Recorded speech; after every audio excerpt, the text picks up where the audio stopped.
చెప్పాలేదు చెప్పు. నువ్వు ఆవులిస్తూ నాకు నిద్ర వస్తుంది. అయ్యో అంత అంత చూస్తారు అనుకోలేదండి. నేను అందరిని అబ్జర్వ్ చేస్తాను. Okay done. కాకపోతే లైక్ అందరూ మీ కాస్ట్యూమ్స్ గురించి మాట్లాడుతున్నారు, బట్ నాకు తెలిసి మీరు చేసిన డిఫరెంట్ మూవీస్ లో కావచ్చు, ఇప్పటి వరకు ఏ మూవీలో డాన్స్ వేయలేదు. బట్ ఇందులో మీ క్యారెక్టరేషన్ చాలా డిఫరెంట్ గా ఉంది. స్మైల్ కావచ్చు, డాన్స్ వేయడం కావచ్చు. ఈ క్యారెక్టరేషన్ మీరు ఒప్పుకోవడానికి మెయిన్ రీజన్ ఏంటో చెప్పండి. ఎందుకంటే బయట కూడా thank you too intelligent and two smart. ఎవరు అడిగిన క్వశ్చన్ మీరు అడుగుతున్నారు, పైకి వస్తారు బాగా.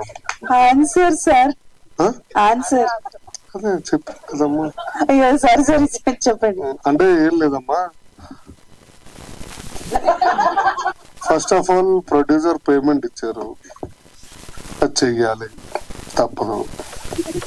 నేను చెయ్యనురా, నా పొట్ట ఒకదిరా అంటే డైరెక్టర్ గారు పర్లేదు జీవన్ కొంచెం ఇట్లా ఊపు చాలు అన్నాడు. ఊపే దాన్ని ఏదో ఏం చేసుకున్నారో వాళ్ళ ఇష్టం, కానీ బాగా చేశారు. కానీ మీరు ఇక్కడ ఉన్న అన్ని కాస్ట్యూమ్స్ లో మీకు ఏ కాస్ట్యూమ్ నచ్చింది? సాయిరామ్. నేను ఇప్పుడు డైలాగ్ అల్లం వరకు ఆగిపోయా, వెనకాల తిరగకుండా చెప్పగలుగుతాను ఆన్సర్.